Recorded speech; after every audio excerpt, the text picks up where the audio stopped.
Welcome to the check-in. We're back. New faces. Oh shit.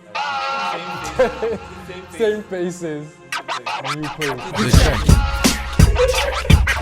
The check-in. Hold on. The check-in. I'm not reading this. The check-in. The check-in. It's the check-in. Episode 3. We're really glad to be back. It's the Flight Academy. You got my boy Scrilla C, Sikes the boy, Moss, and you already know me, it's KingsBob. And we have a really, really special guest today. We decided to switch things up a little bit because I know you're probably tired of hearing our voices. So we have my boy Woods over here. I'll let my boy Woods introduce himself and what he does. Chris Blackwood, also known as Woods, president of Canadian clothing brand, clothing company, my bad, called Grand Slammers, and executive director for a community group called Helping Neighborhoods Implement Change. Nice. That's exactly what it's about. Black entrepreneurship. He's doing it real big, so we're really glad to have him today. And we're gonna go through a couple things like we usually do with our segments. So we're gonna do idiot ting, that one left real quick, and the fence. Also, as always, tune into the end of the episode, like, comment, and subscribe, and we're gonna show you what we're gonna give you as a giveaway this episode. So yo, tell me if this is an idiot ting. Apparently, police can show up to your house 2 hours after you were driving or boating to test if you were drinking before. To test if you're drinking while you're not on the road? So listen to this. According to several lawyers canvassed by CBC News, police can come to your home up to 2 hours after you stop driving or boating to test your sobriety, potentially complicating matters in the fact that the charge is considered a reverse onus in legal terms. Essentially, that means police don't have to prove your blood alcohol level was over the limit when you were driving or boating 2 hours earlier. Yeah, this doesn't make any sense. This It's is now actually up idiotic. to you to prove you were sober. That doesn't make any sense. Like, legit, I don't even have to prove to my mom that I've been drinking once I hit my yard and I hit my bedroom. And then after the police is gonna come and knock on my door and say, yo, is this so-and-so here? So to make sure that he wasn't drinking while you're driving? My biggest problem with this is, what if I'm going somewhere to drink? So I pull out my car, boom, park up, let's go. Let's say an hour in, I'm already kind of tipsy. And They knock on the door and then after they test you. then all of a sudden my blood alcohol levels. The question is, are you opening your door? What if it's not my door? So if you come to your home, you let's say you are drunk. Doesn't matter when you start drinking. Maybe you touch the. Are you opening your door? Well, let's be honest. People open the door all the time. Who the hell is knocking my door at this time of night? People in the woods. And let's just say you're a little, inebriated because you already got home and you started drinking, right? They're saying that you have to prove that you weren't drinking when you were driving. You just pull a cold one out the fridge and you tell them, yo, you don't see that? Well, Listen, they just started this just now, fam. This is what I understand. If you're driving the car, right, and someone just say you let your friend drive the car, and then you go home, how do they know you've been driving? Is it based on the vehicle or? No, is they it based probably on- wouldn't have been following you, to be honest. They would be following you. So I'm gonna open my door. But even if they are following you, they're saying that you have to prove that you weren't the one driving. You have to prove that you weren't drinking at home, and you weren't drinking and driving. But if you don't answer your door, what can they do? Well, all I gotta say about that is, if you live Toronto community housing, sucks. They're gonna knock. They're coming in. They're gonna give everybody that breathalyzer and. Somebody Yeah, figured it out. you know what I mean? They legalize weed, so we got to figure out a way the government has to figure out a way to bring in new folks in And the for system. full disclosure as well, I have no problem with them cracking down on drinking and driving, right? But at the end of the day, people are dying, right? Like the Musso case, the man killed fewer people. Yeah. So, and he had money, so he was able to get off on a lighter sentence. But my problem with this whole thing is, definitely, we want to eliminate drinking and driving. But if the man's already at his yard, Yeah. That was the whole purpose, you know what I mean? He got drive, home already, arrive check at on home, the road, arrive home alive. alive. They Yeah. did. Right. Now you wanna.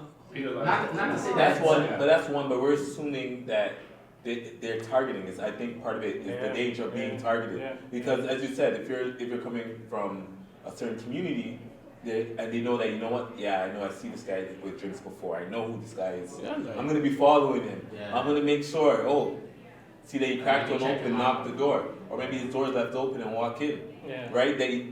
So the danger is that this law can be exploited because you could just be throwing out your garbage and you just got home an hour later and you cracked one at home, and you assume because you're a targeted individual. So I feel that's where the danger lies, is that are they actually cracking, is it prevention or are they just targeting certain individuals? Yeah, and I think people automatically assume that if you're against something like this, then you're actually doing You're it. the one doing Yeah, it. that you're the one like No sense. taking back and then after driving like an idiot when you get home. Well- But essentially, I'm paying mortgage or you're paying rent or whatever it is. You own a place. Yeah. Once you get home, you want to feel like you have some sort of Relax. comfort and safety. All I'm Exactly. saying is, if you've been targeted, then you understand that, you know what, not everything is for the idea of prevention, or Yeah. there's in the good, it's in good judgment. There's been incidents where even myself I've been targeted by police. So if I'm worried about that, I'm obviously worried that, yo, you know what, you see a couple people leaving out of here and they're coming to my house, Yeah. and then my house is not my house anymore because I feel violated, and somebody's coming in there telling me that what I was doing, whether it was right or wrong, is the fact that you still have certain rights as an individual they can't violate. And based off of this rule, once you get home, obviously you're gonna be scared because after 2 hours, within 2 hours, you have to be. Yeah, now you're not even gonna So drink. now you have to cut out 2 hours of your time to not drink it, and after that 2 hours, you're like, okay, I'm at home, 2 hours is gone, I can start drinking. You're probably not gonna wanna drink. That's what I'm saying to you, it's not, Yeah. don't go to your bed. This is gonna lead to driving while black again, man. You can't tell me. you can't tell me when you're driving your car and you have it in summertime if you're wearing a hat or a toque or Come straight off. you know what I mean? When you're Come straight off, driving I'm not gonna lie to and you. the police pass you or you see police behind you, the first thing you're gonna do is take your hat off. Yeah. You know what I mean? And that's just consciously we're doing that. So Yeah. it's like this is just another driving while black scenario because they have spot checks in all the hoods. You know what I mean? Yeah. You know how many spot checks I've beaten? Right, Yes, right, I've right. beaten them stuck. You know what I mean? I've beaten them and We don't drink and drive around. yeah, I'm out, you know what I mean? That's not admitting to anything, by the way. Allegedly, you know what I mean? I'm just saying, like, there's plenty of spot checks now. They just look in the car, ask if you're a drinker, you say no, boom, you're gone. But time out, it's not your tax money paying for this. And that's the. Come on, bro. It's like there's a lot behind it, and I'm not feeling it personally. I think like they legalize weed, now everybody's gonna be high. You know what I mean? So now let's figure out a way to. And on top of that, guys in the late '90s, early 2000s that got bite for weed. You know what I mean? Yeah. That are doing time as we speak for weed. You know what I mean? Like they We're got. just going into a deep conversation right now. I'm just saying. Let's You go know into what I mean? I like right it now. because I'm my just thing saying, with bro. the whole weed thing is like this. Just because you legalize weed, it doesn't mean everybody started smoking. These guys are already They're smoking. already Now it's smoking. just they can do it Well, sometimes. Yeah. But I look at it, if it's such a problem, just leave the subways open late at night, you know what I mean? Yeah, 24 hours. Subsidize Uber, subsidize Lyft, so these people don't have to be drinking and driving. Get those people off the road and get safer ways for people to get home. Yeah. Period. That's a I smart think solution. end of the still. day, what the conclusion is the idiot thing. Stop the Straight 2 hour up. testing. You can't come to my Decision yard. makers, Yeah. y'all decision makers and policy makers, y'all need to fix up, man. This is getting ridiculous. Okay, well, the next topic is, well, that went left quickly. So, Manda, when this goes down, are you supposed to take actions for your own responsibilities, or are you supposed to just on and off? Me personally, I hate when people won't admit when they're wrong and won't admit when they've done something wrong as well. And admitting when you're wrong is one thing, but like pushing it off on somebody else is my problem. Like, bro, if you did something, you obviously don't want to get in trouble. So if you just kept quiet, it's one thing. But when, let's say, somebody else is getting the blame, You're or pushing somebody else is up, in, you know what I mean? yeah. That's when it becomes like, yo, bro, like I don't want to snitch, but bro, like, You know you did something. Like you know you did this. Why you letting me blame? So let me give you an example. Like, just say you're at work and basically someone does something with you, okay, but both you guys get the blame, and he doesn't say anything. Is it your fault? Are you taking that with you? Oh, you gotta take that. I think you're getting it wrong. So it's mostly like, I feel there's certain type of individuals that are like this. So when you first meet them, you'll think everybody else is the problem. Like you think, oh, you feel bad for them, then realize, but their lives are just confusing everyone else. So they're just constantly lying, and they're saying other people are liars. So they don't end up owning their own stuff because they confuse everyone else with different lies. They tell you a story, they tell me a story, they tell the next man's a story. And just so we don't know, comes back as the right story. Yeah, so you don't know. So Okay. you're thinking like, are you an adult or are you just a kid running around? Just And you always catch that too late, like 4 or 5 years in. 5 years later. First public service announcement. If you do shit and you know you've done it, take responsibility for your actions. See? And, oh man, you know what? That reminds me of a certain individual giving percentages of blame. Like, yo, it's my fault, but it's 50% your fault too.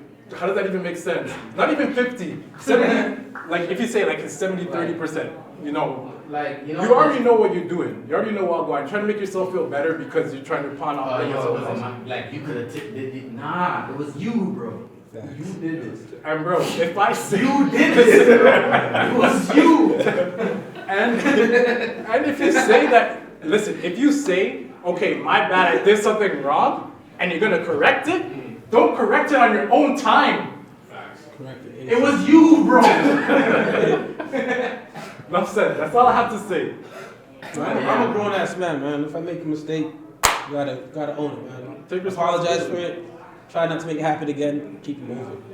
And if it does happen again, you know, apologize again. But I think it's just hard for some people. I think the Pride. idea of being wrong, like I think I grow with the fear of disappointment, right? I don't want to disappoint somebody else.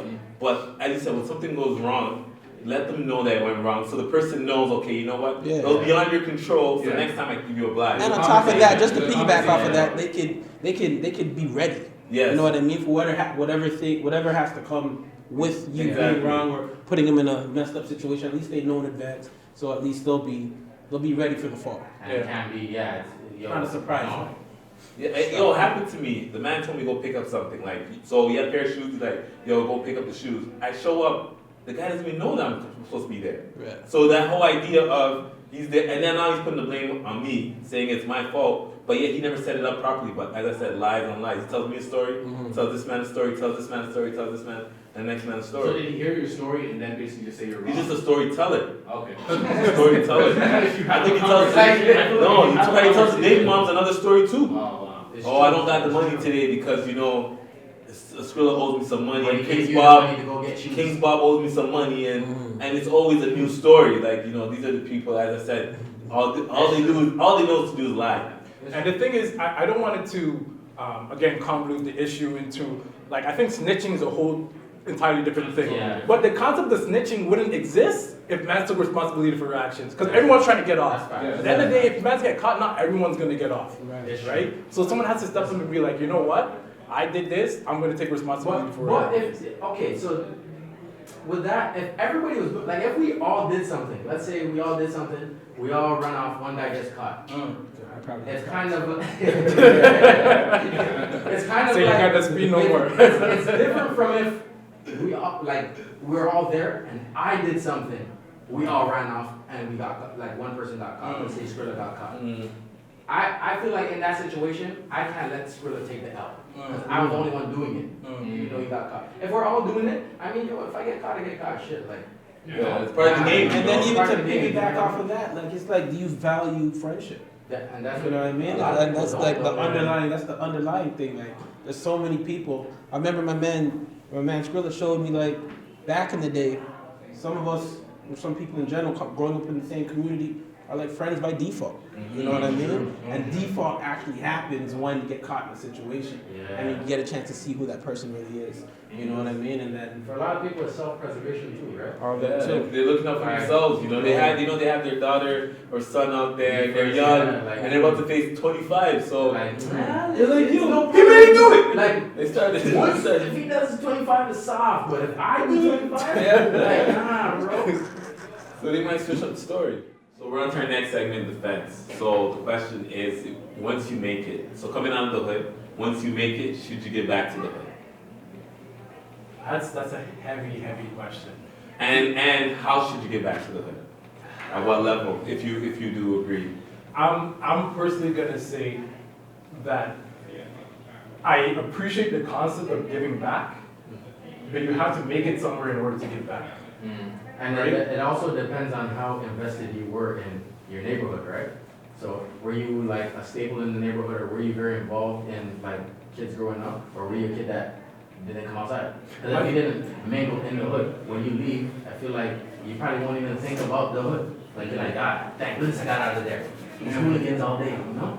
I feel like in certain situations, depending on like if you grew up as a kid in the hood and like just say you didn't get something or like you lived without something, you can always give back, like with whether it be like the kids. I think with the kids it's always good to give back, you know what I mean? Yeah. But it also depends on how much, like how good you did when you made it out, you know what I mean? Obviously if you're like a celebrity and you're like, then you can give back something. But if you can always give back something, but I think depending on how rich you are or how good you make it, you can always give more or less depending on how far. Because they always assume, like, there's always the assumption of, oh, you made it, you know what? Like, when you get your first car, but you're not inside the hood, oh, yo, this guy made it, you know? Or if you get a certain job or a certain income, like, oh, yeah, this guy made it, or if you're looking a certain way, but that's not necessarily always the case, right? Because, let's be realistic, you're living in the GTA, you know, things are dumb expensive, Yeah. right? Time is extremely precious. I think time is more precious than money itself, right? Yeah, So when you say giving back, I think you have to reach a certain state of giving back, and I don't think it's exclusive to your quote-unquote hood. It's more like the community, right? Because I look at like every single quote-unquote hood as a community, therefore I've been I feel found. like yeah and no, because as I said before, if you grew up like in a hood where you have all these people, like say you grew up with 20 people, you guys all grew up, certain people go this way, certain people go that way, you made it. And not to say you have to give back money, because like giving back could be you come by their program and kind of tutor the kids or let them know, It's time, yeah. you know, there's certain outlets that you could follow to do certain things. Like if Woods goes to the community and says, hey, this is how I started the clothing brand. Okay, so now let's say you're a baller, you made it to the league, and you know you're coming out of the ends, and it's like, yo, fam, you know I'm trying this new business investment. I want you to invest in it, or your fam. I have 4 kids and I need a van. That's one person. Okay, now. Right, like this is Okay, this is so what I'm talking about. If you're talking about the first one, if Yeah. you're talking about the first one where you have a business, you know, and need an investment, why not just sit down and listen? Because that could mean a lot too. Firstly, because you don't know what the person has. Like, we all like, okay, obviously, you know, there's the 1-2 guys that always have something you need to invest in, right? But you never know. You might sit down, you might listen, you're like, oh shit. Like this guy actually thought this through, or this lady actually thought this through, you know?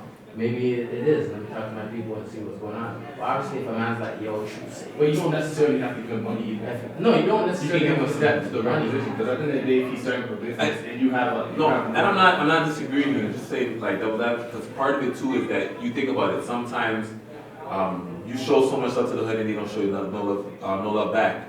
You for example, you might be giving, you might do this giveaway and be like, yo, this guy's so cheap. Look what kind of thing he gave us. So the fact that people are ungrateful makes it hard to give back to them. Because there's so many people that you would want to help and they can't even say thank you. I feel like They if just you're, want if more. you're giving, you can't look at gratefulness, because even sometimes you have to realize, even with your family, you give them a Christmas gift sometimes, they're like, yo, like what? Bro, is this guy dumb? That's a Christmas gift. Like, you know? And certain times people look at it like that. So I feel like if you're gonna give, like if you're definitely not obligated to give back. Mhm. If you do something meaningful in the sense where it'll help them in the longer run than the shorter run. Like buying a van for your 4 kids, Yeah. bro. I'll lead you to a place where you can buy the van on your own. Mhm. You know, that's because So if I give you a ride to the dealership? I'll give them a ride to work. Like, No, to be honest with you, I would say my investment would be with the young people, you know what I mean? Like, because even if they don't give their children, I understand that they have future. I'm not gonna give it to a big man my age and still begging the man for $1. Like, no, this thing, But if you coming to me, you have to my realize age, too. asking me for $1, then we have an issue. The problem is bigger beyond me, you know what I mean? Even if you're my OG and you're asking me, yo, you got $1 you can give me? Then there's something wrong. Like, there's actually So something what you not wrong. gonna ask for $1, you're gonna ask for a trophy piece. Oh, for sure. Oh. You know what I mean? But no, real talk. I think Sikes nailed it, man. I think everybody touched on it a bit. More so, are you invested in the community that you came from? Man? And me personally, I'm straight invested in all the communities that I work with. I always feel like giving back is, especially to young people, giving back to them, at least providing them the resources and the outlet to let them know that, yo, there's more to life than just your hood. That is priceless. So that's why, for example, with the nonprofit that we created, like, that was the whole point, helping neighborhoods implement change. You know what I mean? So like, Tell them about the nonprofit. all right, so it's helping neighborhoods implement change. We use all types of platforms in regards to mentoring, financial literacy, obviously basketball, because basketball was our thing back in the day. They use that as an engagement tool just to keep the guys and the girls engaged in it, through the arts. And we hold a lot of different events, a lot of different workshops, and we just empower the kids to reach their full potential. It sounds corny, but it's actually working. No, but I think it's coming from someone like you, because you, how can I say, you're validated in the hood, you know what I mean? To a So certain degree. but the fact is that people respect you for who you are. You know what I mean? So when we were talking the last topic about snitching or so forth, you never, or anything getting yourself involved, you know who you are. People know you, doesn't matter what lifestyle they live, they have that respect for Well, you. what people gotta understand is, like, you can even bring it back to Nipsey. Rest in peace, Nipsey Hussle. But like, it was a dude in his own community that knew him, shot him. Yeah. You know what I mean? So it's like, we could be doing well. We could be cool with everybody. But my brother or my cousin or my in-laws could be beefing with somebody in the community. You know what I mean? And then because of that, it comes over and it trickles over. The negative aspect of it will trickle over to us. You know what I mean? So it's kind of up to us to be like, if I see an op, you know what I mean? Is that an in word? I think so. You know what I mean?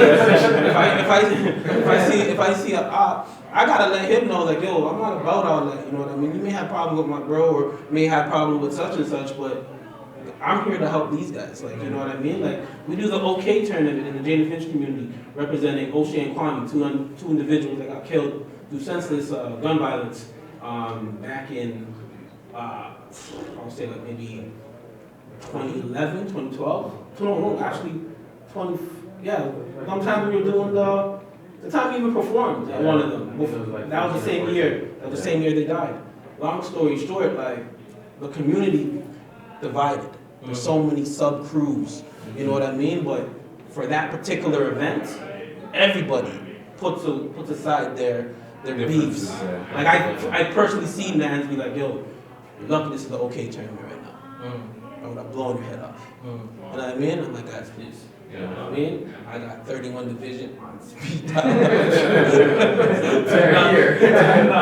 Do not mess this up. You know, they're here. Like, you know what I mean? But it just comes with it. It all depends on how invested you are. And ideally, even when we started this clothing line, we wanted to really hire our youth to run it. Like, you know what I mean? Provide job opportunities for the community. Like, you know what I mean? And eventually make it build into something magical. Like with our HNIC, our nonprofit organization, we want to hire the kids. With our clothing line, we want to hire the kids. Yeah. You know what I mean? Hire some grown-ups to help clean the place or whatnot. Similar to what Nipsey was doing, he kind of put the battery in our backs to do the same amongst all the communities. But bringing it back, you have to be invested. And there's a lot of guys, you know, that didn't go outside. Yeah. Mom Dukes were so, look at Anthony Bennett, like, Mom Dukes she knew her brothers, his brothers knew what was up, you know what I mean? But he didn't really travel Finch like that. He went from Boys and Girls Club home, you know what I mean? And he had to connect with guys like myself and guys in the community to really bring any initiative to Jane and Finch, you know what I mean? So salute Anthony Bennett for that, but like, he wasn't like in the hood like that. You have some kids like just that don't go outside, and because their parents are super overprotective, and rightfully so. And then you got guys that like us. We're going Hey, I was indoors. I was getting parents like, you're not going outside today. I'm telling you.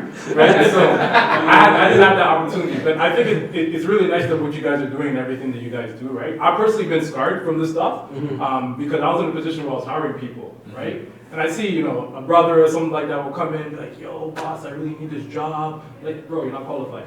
I got kids, this and that. I'm like, all right, you know what? I come up from a position where I can respect what you're going through, right? So you know what? Let me hire you. Let me give you a chance. Let me give you an opportunity against my better judgment. First day of work, you don't come in. If you're begging for a job, don't waste your man time, all right? Come in. At least come in for the first shift. Come for the first week. But Or have a common courtesy but that's to be what like, makes yo, it- this that's wasn't what- for me. But sorry. King, you gotta. Nah, King, now you're an apologist still. No, You're an apologist no, for this you stuff. have to do the background check, man. You see what happened to LeVar Ball? The big baller brand, yo. Yeah, that's his boy. His boy just burned him 1.5 mil. Why? Yeah, that's his boy. And the dude that burned him, he did time in jail for money laundering and all that. Yeah. And he hired him to take care of his finances. Yeah. You gotta do your background check, man. Even though you're from the hood, love you to death. Right? Nah, If you don't fit the criteria, can't hire you.